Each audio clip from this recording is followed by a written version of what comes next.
college football playoffs moving from what they originally had planned was six conferences with auto bids, and then six what do you call them? Auto bids at Well, six large. auto bids. Sorry, six at large. Jeez, what am I doing today? But now they're moving to 5 and 7. So you're looking at the four power conferences, the four power conferences, and of course, maybe a G5 conference in there as well. And then you're gonna look at seven at large.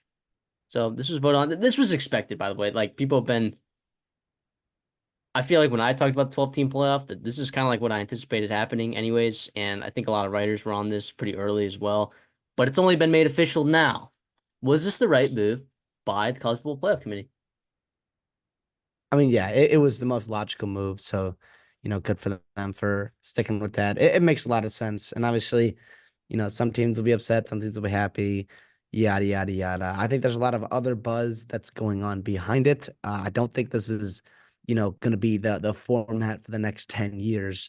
Obviously not. I think we know that a lot of changes coming within the next couple of years. What it's going to be, does anyone really know? Not necessarily, but a lot of agendas are being pushed behind the scenes. You're hearing a lot of reports. A lot of it's just like I'm gonna, reach for a mile and I'll take, a couple of feet type thing. Where like you're hearing the SEC wants four auto bids and the Big Ten wants four auto bids. In reality, they say that, but they'll just take a couple. Like they're understanding where they stand in college football, and they're trying to get as much to maximize their teams and what you have in your own interests, which is fine. I mean, a lot of people are. That's where we're at right now in college football. Everyone's kind of holding on to what they know and to what they can get. Eventually, dust will settle, and we'll be fine, and we'll be here to talk about it, obviously. So make sure you hit that subscribe button and like the video if you guys enjoy this. ACC fans, hopefully you guys enjoy this. A lot of change in the conference, right? Three new teams. It's interesting and understanding that the Bears are now a ACC team, but it's awesome. I think all those three newcomers are bringing their own element to this conference that should be exciting. Absolutely. Going back to the CFP idea, though, a huge talking point is, does Notre Dame get screwed by not being able to get in with an auto bid? Does Notre Dame get screwed as a program? I will source this question to you, but I will briefly give some thoughts as well. So obviously moving from six auto bids right to five auto bids helps them out significantly, right? Because now there's seven at large bids that Notre Dame can snag for themselves. But I don't know how much this is actually screw Notre Dame by not being in the conference. I don't really know if it does. I mean, if you can't be within the top 12, that's kind of your fault. And let's be honest, like if you deserve to be a top 14, right? You're gonna be that five spot, and you'll be getting the 12 seed, which will probably be a group of five team at home. So, you know, good for you, right? That's it. In reality, yeah, it's frustrating, but also join a conference, right? And I'm not one to do that. It is what it is, Notre Dame, right? If you become all of a sudden super relevant and like all of a sudden you are the one of the top five best teams every year, then I'm sure they'll be making some changes to that. But as of right now, like Notre Dame in postseason play, a lot has been made of it that they cannot compete with everybody else. And, they got to prove them wrong before we can really make drastic changes to account for Notre Dame. Yes, and to quote from the College Football Playoff Committee out of Irving, Texas, I will say this is probably the part that screws Notre Dame the most, right? Not about getting in, right? But quote, under the 12-team playoff format that begins this fall, the four highest ranked conference champions will be seeded 1 through 4, and each will receive a first round bye. So you have to be the four highest ranked conference championships get the first round bye, right? So you could be looking at a Notre Dame team that is, number 3 on the AP poll, but then, you know, a number 23 ranked TCU that snuck out of the Big 12, is going to be getting the 4 seed over Notre Dame. Now, Notre Dame will have a home game likely in that scenario, but they will not get that bye that is probably pretty coveted by those top 4 seeds. So I would say that kind of screws them a lot in that aspect. I would imagine that they review this rule and potentially change it in the future so that teams that are not in a conference, you know, actually have a shot? Or is this college football's way of, you know, trying to coerce Notre Dame to join a conference? Yeah, if you're jealous of TCU, then join the Big 12, right? That's kind of where I'm at with it. Also, yes, I think Marcus Freeman and the coaches and the fans are frustrated, but if you ask the decision makers at Notre Dame, would you rather have a first round bye or a home playoff game with all the money that comes with that? I mean, they're taking that home playoff game 10 times out of 10. And let's be honest, that's what drives college football, right? Right now, the money decision makers, that's what's driving it. So in reality, yeah, it sucks for those players and the fans and the coaches, but is there going to be much to do about it? And you can't create a rule. I don't know. I don't know. I'm more of a like it'll just work out in the end. If you are the best team in the country, you're gonna win it no matter what. So hopefully Notre Dame proves us wrong, and then they can have something to say. Yeah, my one thing with this too, like this is kind of like on a like a separate point, but it has to do with this. I was listening today.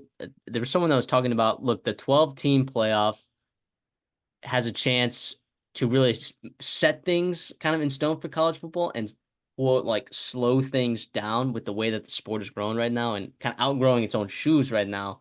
And in the sense where NIL is crazy, the transfer portal is crazy, and that having this, solidified college football playoff format for the foreseeable future kind of just gives things a little bit more certainty down the road.